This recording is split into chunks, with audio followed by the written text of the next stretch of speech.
رسوله الكريم أما بعد فأعوذ بالله من الشيطان الرجيم بسم الله الرحمن الرحيم جاء الحق وزهق الباطل إن الباطل كان زهوقا صدق الله العلي العظيم وصدق رسوله النبي الأمين الكريم ونحن على ذلك لمن الشاهدين والشاكرين والحمد لله رب العالمين۔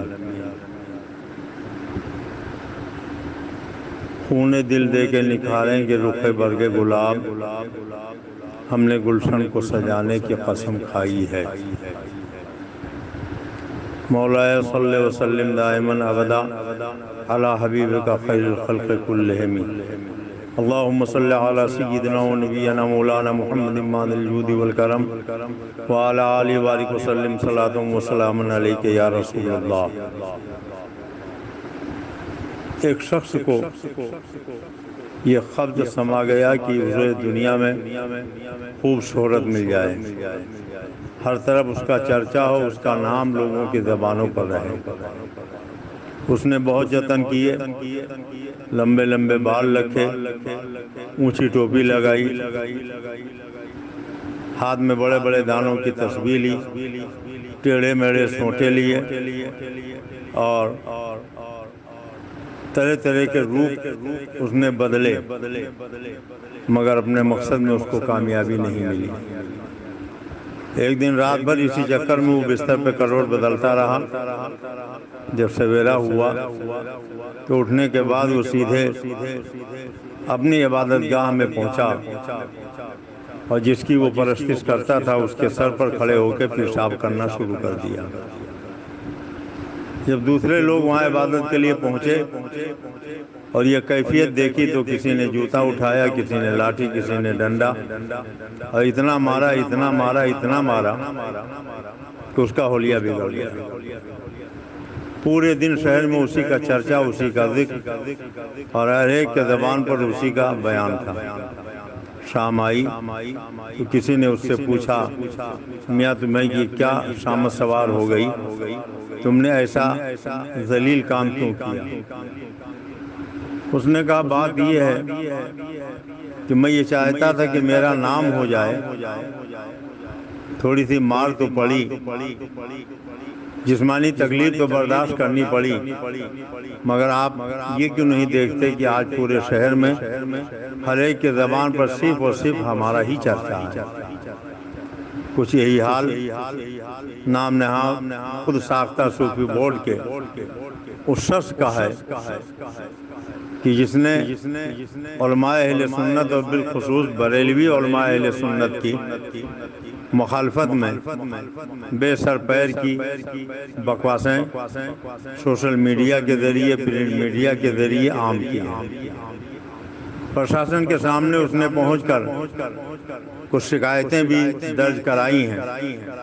اور یہ دعویٰ کرتا ہے کہ ہمارے پاس ایسا ثبوت ہے کہ بریلوی علماء دہشت گرد ہوتے ہیں، ان کا تعلق آتنکوادیوں سے ہوتا ہے۔ ہم چیلنج کرتے ہیں اس نام نہاد بدبخت صوفی کو کہ صوفی نہیں تو کوفی ہے، ہم تجھ سے بحث کرنے کے لیے، مقابلہ کرنے کے لیے، بات کرنے کے لیے تیار ہیں، مگر ہمیں یقین ہے نہ خنجر اٹھے گا نہ تلوار تم سے، یہ بازو میرے آزمائے ہوئے ہیں۔ اگر تمہاری غیرت باقی ہے اور تم اپنے باپ کے صحیح بیٹے ہو تو ادھر آؤ، پیارے ہنر آزمائیں، تو تیر آزما ہم جگر آزمائیں۔ میں شہر حق رودولی شریف سے عبد المصطفیٰ صدیقی قادری برکاتی رضوی حشمتی بول رہا ہوں، اور میں یہ ثابت کروں گا کہ علماء اہل سنت بریلوی علماء ہمیشہ ملک کے وفادار رہے، انہوں نے دہشت گردی کا کوئی کام نہیں کیا، ان کا کوئی کام ایسا نہیں رہا کہ جو تخریب کاری پر مشتمل ہو۔ اگر تمہیں معلوم نہیں ہے تو اپنی معلومات میں اضافہ کرو کہ تن کے گورے من کے کالے انگریز جب 7 سمندر پار سے تاجر بن کر ہندوستان آئے اور سونے کی چڑیا سمجھ کر یہیں انہوں نے سکونت اختیار کی اور اسی ہندوستان کو انہوں نے اپنے قبضے میں کر لیا. اپنی عیاری اور مکاری کے ذریعے یہاں ہندو مسلمان میں لڑائی شروع کروا دی اور پورے بھارت پہ انہوں نے قبضہ جما لیا. تو سب سے پہلی وہ ذات جس نے ان تن کے گورے من کے کالے انگریزوں کے خلاف جہاد کا فتویٰ دیا وہ تم جیسے نام نہاد صوفی اور مکار نہیں تھے بلکہ قائد تحریک آزادی حضرت علامہ فضل حق خیر آبادی تھے جو اہل سنت کے ایک جلیل القدر عالم اور ایک اہل سنت کے ذمہ دار فرد تھے. انہوں نے دہلی کی جامع مسجد کے ممبر پہ کھڑے ہو کے اعلان فرمایا اے ہندوستان کے رہنے والے لوگوں کان کھول کر سن لو ان تن کے گورے من کے کالے انگریزوں سے جہاد کرنا فرض ہے. حضرت علامہ فضل حق خیر آبادی نے جو دہلی کے جامع مسجد میں ممبر پر کھڑے ہو کر تقریر فرمائی اس سے پورے بھارت کے ہندو اور مسلمانوں کے دلوں میں جذبہ جہاد اور تن کے گورے من کے کالے انگریزوں کے خلاف نفرت کی پوری فضا تیار ہو گئی اور یہی وجہ ہے کہ بھارت میں ہر جگہ تن کے گورے من کے کالے انگریزوں کے خلاف سفارائی مقابلہ شروع ہو گیا. علامہ فضل حق خیر آبادی دہلی سے چل کر اپنے وطن خیر آباد آ گئے. لوگوں نے تن کے گورے من کے کالے انگریزوں سے بتایا کہ یہ ایک سنی عالم دین مولانا فضل حق خیر آبادی کی تقریر کی وجہ سے تمہارے خلاف بغاوت کی آگ بھڑکی ہے. جب تک تم اسے گرفتار نہیں کر لو گے تمہارا یہاں رہنا دوبھر ہو جائے گا. ایک فوج خیر آباد پہنچی، علامہ فضل حق خیر آبادی کو گرفتار کیا اور لکھنؤ انگریز جج کے سامنے لا کے کھڑا کر دیا. انگریز جج نے اس مخبر کو بلایا کہ جس نے یہ بتایا تھا کہ جذبہ جہاد پیدا کرنے والے اور تن کے گورے انگریزوں کے خلاف من کے کالے گوری چمڑی والوں کے خلاف جہاد کا فتویٰ دینے والے علامہ فضل حق اپنے وطن خیر آباد میں ہیں. انگریز جج نے اسے بلایا اور پوچھا کیا یہی وہ مولانا فضل حق خیر آبادی ہیں جنہوں نے ہمارے خلاف جہاد کا فتویٰ دیا ہے؟ جب اس مخبر نے چہرہ دیکھا تو مرعوب ہو گیا اور اس نے بیان بدل دیا. کہا شاید یہ کوئی دوسرے مولانا فضل حق ہیں جنہوں نے جہاد کا فتویٰ دیا تھا، یہ وہ نہیں ہے. علامہ فضل حق خیر آبادی نے جب دیکھا کہ مخبر نے بیان بدل دیا تو آپ نے اس کو ڈانٹ کے فرمایا وہ بدبخت جھوٹ کیوں بولتا ہے؟ میں ہی وہ فضل حق خیر آبادی ہوں جس نے ان انگریز کتوں کے خلاف جہاد کا فتویٰ دیا ہے. انگریز جج نے کہا مولانا کیا کہہ رہے ہو؟ تمہیں جان سے ہاتھ دھونا پڑے گا، صعوبتیں برداشت کرنی پڑیں گی، کیا تمہیں اپنی جان عزیز نہیں ہے؟ تو علامہ فضل حق خیر آبادی نے انگریز جج کو دیکھ کر فرمایا تھا وہ انگریز کتے سن لے، عزت کے ایک لمحے کی زندگی ذلت کے 1000 سالہ زندگی سے بہتر ہوتی ہے. اور پھر انگریز جج کے منہ پر انہوں نے تھوک کے فرمایا تھا سن لے میرا فتویٰ کل بھی یہی تھا، آج بھی یہی ہے کہ تن کے گورے من کے کالے انگریزوں سے جہاد کرنا فرض ہے. علامہ فضل حق خیر آبادی جو سنی عالم تھے اور جس عقیدے اور مسلک کی بنیاد پر آج ہمیں تم بریلوی کہتے ہو، یہی عقیدہ، یہی مسلک اور یہی ذہنیت علامہ فضل حق خیر آبادی کی تھی. انہوں نے یہ بتا دیا آئین جواں مرداں حق گوئی و بے باکی، اللہ کے شیروں کو آتی نہیں روبائی. اے نام نہاد صوفی تجھے شرم نہیں آتی ہے؟ علماء اہل سنت کے خلاف تو بھونکتا ہے، ان کے خلاف بکواسیں کرتا ہے. کیا تجھے نہیں معلوم ہے کہ انگریزوں کے خلاف سب سے پہلے جہاد کا فتویٰ دینے والے علامہ فضل حق خیر آبادی سنی عالم دین تھے اور بریلوی مسلک اور عقیدہ اور ذہنیت کے حامل اس زمانے میں ایک اور عالم تھے جنہیں حضرت علامہ کفایت علی کافی کہا جاتا ہے. اگرچہ انہیں بریلوی مسلک کا ماننے والا نہ کہا جائے، اس لیے کہ اس وقت تک تو اعلیٰ حضرت رضی اللہ تعالیٰ عنہ کا زیادہ عروج نہ ہوا تھا، مگر پھر بھی اعلیٰ حضرت نے تعریف فرمائی علامہ کفایت علی کافی کی، اور جس نظریے اور جس عقیدے اور جس مسلک کی نشر و اشاعت اعلیٰ حضرت امام احمد رضا نے کی ہے، اسی کے نشر و اشاعت کرنے والے علامہ کفایت علی کافی تھے۔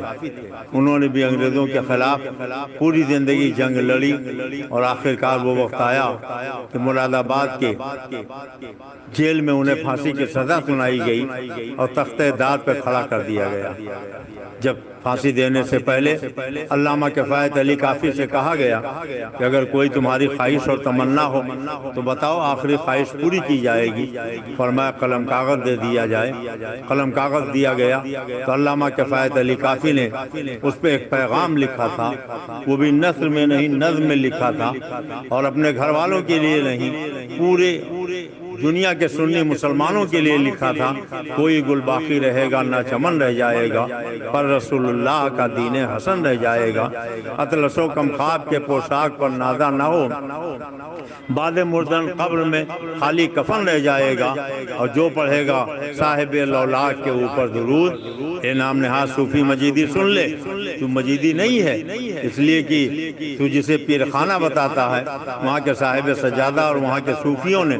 بتا دیا کہ اس کا ہمارے ہاں سے کوئی تعلق نہیں، ہم اس کو رادِ درگاہ قرار دیتے ہیں۔ علامہ کفایت علی کافی نے کہا تھا، جو پڑھے گا صاحب لولاک کے اوپر درود، آگ سے محفوظ اس کا تن بدن رہ جائے گا۔ اور سنو، علامہ کفایت علی کافی نے کہا تھا، سب فنا ہو جائیں گے کافی وہ، لیکن حشر تک نام پاک مصطفیٰ وہ پنجتن رہ جائے گا۔ تمہیں شرم نہیں آتی ہے؟ تم علماء اہل سنت کے خلاف بھوکتے ہو، اس ہندوستان کی آزادی کے لیے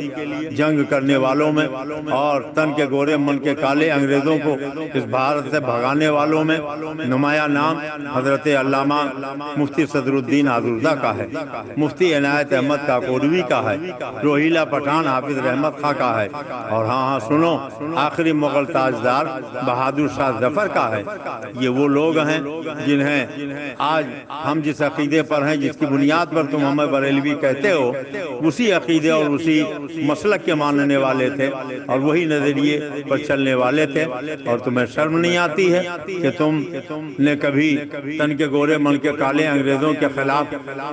پسینہ بھی نہیں بہایا، اور جن لوگوں نے ان انگریزوں کے خلاف اپنے خون کا ایک ایک قطرہ بہایا، اپنی پوری زندگی قربان کر دی اور دیش کو آزاد کرایا، آج انہی علماء اہل سنت کو اور بریلوی علماء کو تم معذاللہ دہشت گرد بتاتے ہو، آتنکواد سے ان کو جوڑتے ہو اور ان کے بارے میں یہ بکتے ہو کہ یہ ملک کے دشمن ہیں۔ میں چیلنج کرتا ہوں، پورے دعوے کے ساتھ تم سے یہ کہتا ہوں، کوئی ایک ایسا واقعہ دکھاؤ کہ علماء اہل سنت میں کسی نے بھی تن کے گورے من کے کالے انگریزوں کی حمایت کی ہو یا کوئی ایسا کام کیا ہو جو ملک کی دشمنی کے خلاف ہو۔ الحمدللہ ہم اپنے نبی کے وفادار ہیں،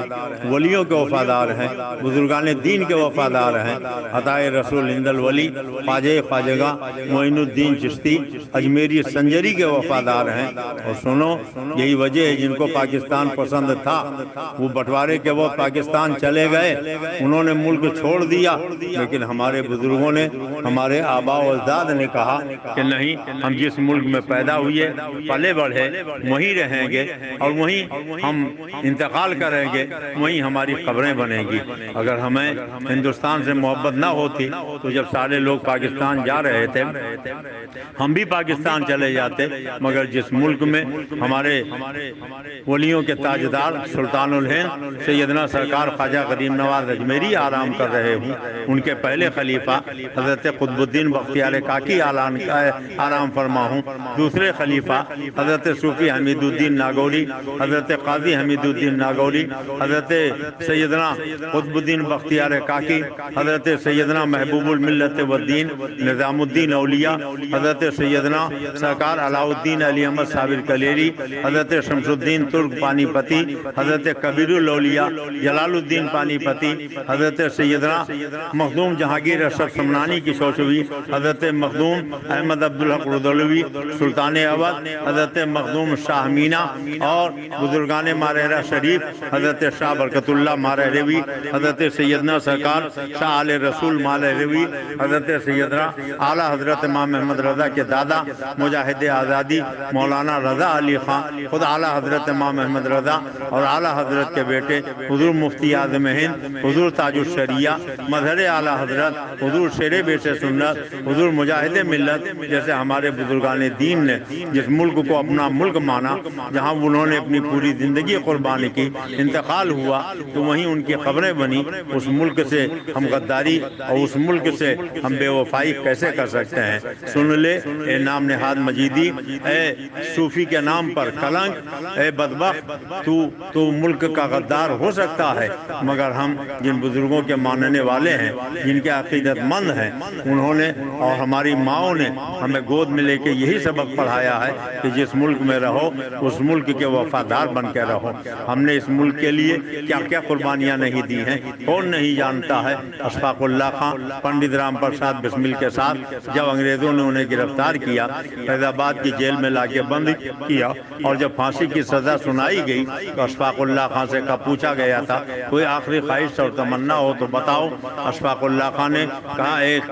قلم کاغذ دے دیا جائے۔ قلم کاغذ دیا گیا تو انہوں نے اپنی بوڑھی ماں کے نام ایک خط لکھا تھا۔ اس خط کے الفاظ سن لو۔ اشفاق اللہ خان نے جو سنی صحیح العقیدہ تھے اور حضور سید عالم صلی اللہ علیہ وسلم کے عاشق و شیدائی تھے، بزرگان دین سے عقیدت رکھنے والے تھے، اشفاق اللہ خان نے اس خط میں لکھا تھا، ماں آپ مجھے بچپن میں بتاتی تھی کہ میں بڑا خوبصورت تھا، محلے کی عورتیں جب آتی میرا چہرہ دیکھتی تھی تو میرے حسن کی تعریف کرتی تھی۔ آپ کہتی تھی بہن یہ اللہ کی امانت ہے۔ امانت کا مطلب یہ ہوتا ہے کہ جب تک جس کی امانت ہے وہ چاہے رکھے، جب چاہے واپس لے لے۔ ماں اب تک اللہ نے اپنی امانت آپ کے پاس رکھی۔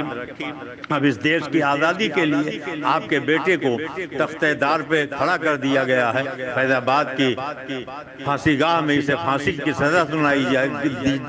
جا چکی ہے، اب اس کو پھانسی پہ لٹکا دیا جائے گا۔ اے میری بوڑھی ماں، جب تمہیں پتا چلے کہ تمہارے بیٹے کو پھانسی دے دی گئی، اب اس دنیا میں نہیں رہا، تو تمہارے آنکھ میں آنسو نہ آئے، تمہارا سر نہ جھکنے پائے، فخر سے سر اونچا کر کے پوری دنیا کو بتا دینا، دیش کو بتا دینا کہ میں اس مجاہد کی ماں ہوں جس نے ہندوستان کی آزادی کے لیے اپنے لہو کا ایک ایک قطرہ بہا دیا ہے، اپنی زندگی قربان کر دی ہے۔ جب پڑا وقت چمن پہ تو لہو ہم نے دیا، اب بہار آئی تو کہتے ہیں تیرا کام نہیں۔ اس لیے نام نہاد صوفی سن لے، ہم کل بھی ملک کے وفادار تھے، آج بھی وفادار ہیں۔ تو جیسے نام نہاد کتے تو ملک کے غدار ہو سکتے ہیں، مگر ہم نہ کل غدار تھے نہ آج غدار ہیں۔ اس لیے یہ بھونکنا بند کر دے۔ ہم اپنے ملک کی حکومت سے یہ مطالبہ کریں گے کہ پورے بریلوی تاریخ علماء اہل سنت کی زندگی کا آپ مطالعہ کر لیجئے اور